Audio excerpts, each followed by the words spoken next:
Job chapter 17. Job prays for relief. My spirit is broken, my days are extinct. The grave is ready for me.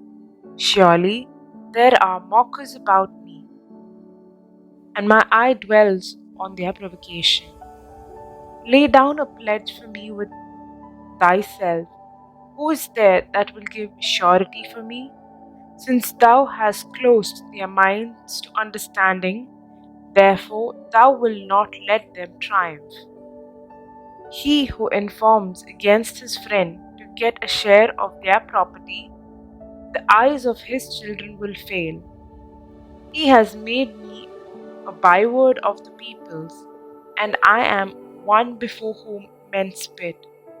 My eyes has grown dim from grief, and all my members are like a shadow.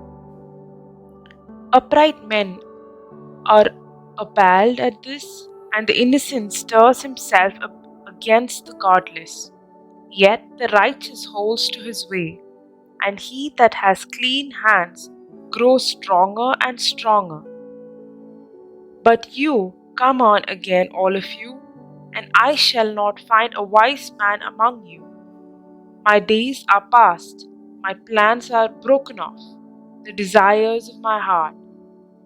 They make night into day. The light, they say, is near to the darkness.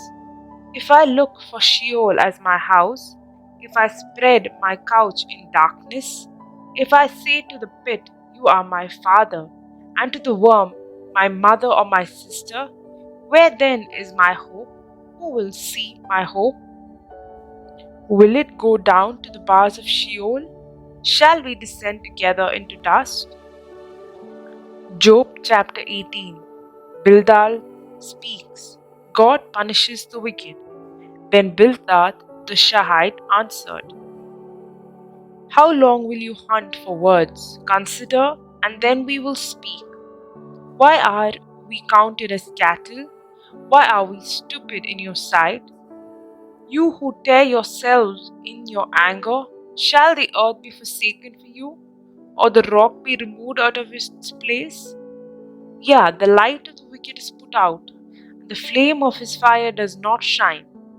The light is dark in his tent, and his lamp above him is put out. His strong steps are shortened, and his own schemes throw him down. For he is cast into a net by his own feet, and he walks on a pitfall. A trap seizes him by the heel, a snare lays hold of him. A rope is hid from him in the ground, a trap for him in the path. Terrors frighten him on every side and chase him at his heels. His strength is hunger bitten, and calamity is ready for his stumbling. By disease his skin is consumed, the firstborn of death consumes his limbs. He is torn from the tent in which he trusted, and is brought to the king of terrors. In his tent dwells that which is none of his. Brimstone is scattered upon his habitation. His roots dry up beneath, and his branches wither above. His memory perishes from the earth, and he has no name in the street. He is thrust from light into darkness, and driven out of the world. He has no offspring or descendant among his people, and no survivor where he used to live.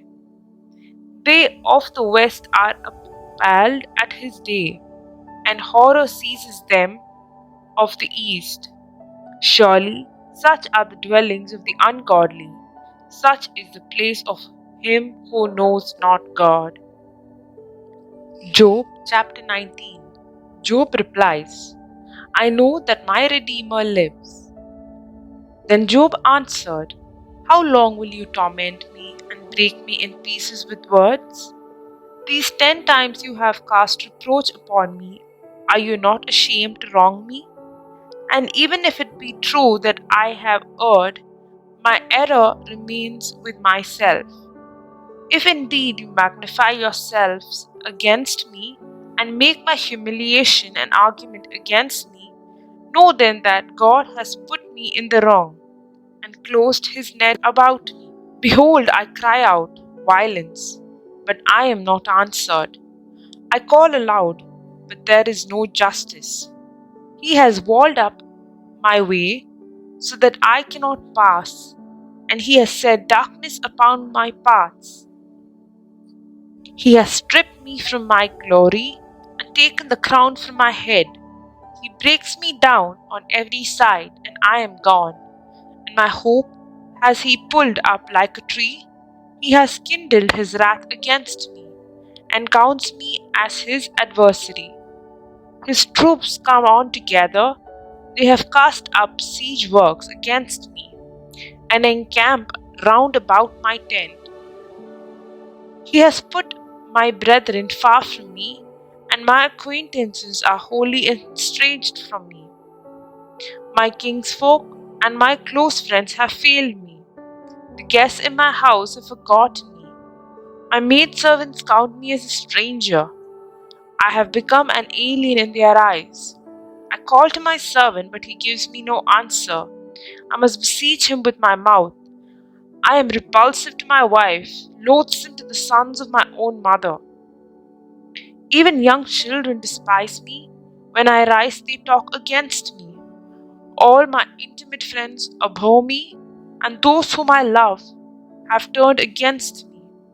My bones cleave to my skin and to my flesh, and have escaped by the skin of my teeth. Have pity on me, have pity on me, O you my friends, for the hand of our God has touched me. Why do you, like God, pursue me? Why are you not satisfied with my flesh? Oh, that my words were written. Oh, that they were inscribed in a book. Oh, that with an iron pen and lead they were graven in the rock forever.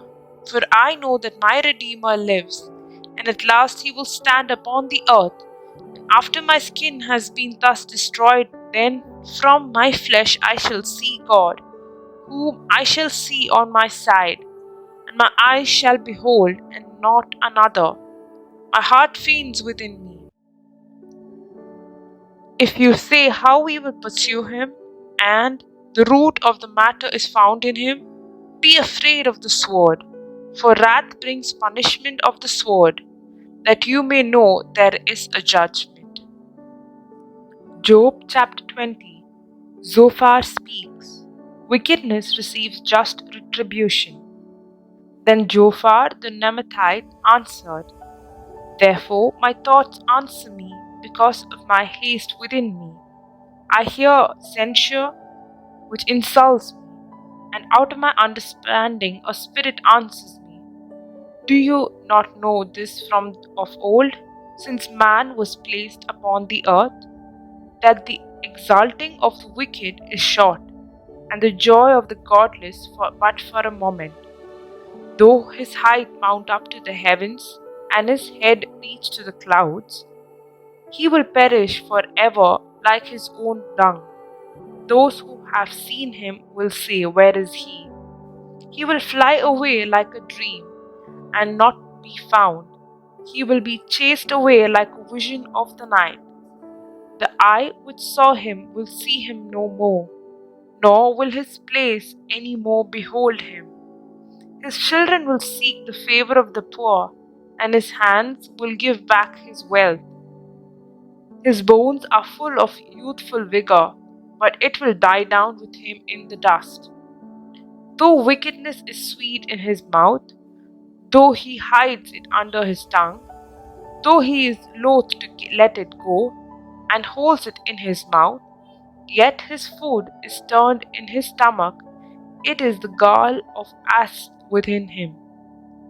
He swallows down riches and vomits them up again. God casts them out of his belly. He will suck the poison of asp, the tongue of a viper will kill him. He will not look upon the rivers, the streams flowing with honey and curds. He will give back the fruit of his toil, and will not swallow it down. From the profit of his trading he will get no enjoyment. For he has crushed and abandoned the poor. He has seized the house which he did not build. Because his greed knew no rest, he will not save anything in which he delights. There was nothing left after he had eaten. Therefore, his prosperity will not endure. In the fullness of his sufficiency, he will be in straits. All the force of misery will come upon him. To fill his belly to the full, God will send his fierce anger into him and rain it upon him as his food. He will flee from an iron weapon. A bronze arrow will strike him through. It is drawn forth that and comes out of his body, and the glittering point comes out of his gall. Terrors come upon him. Utter darkness is laid up for his treasures. A fire not blown up on will devour him. What is left in his tent will be consumed. The heavens will reveal his iniquity, and the earth will rise up against him.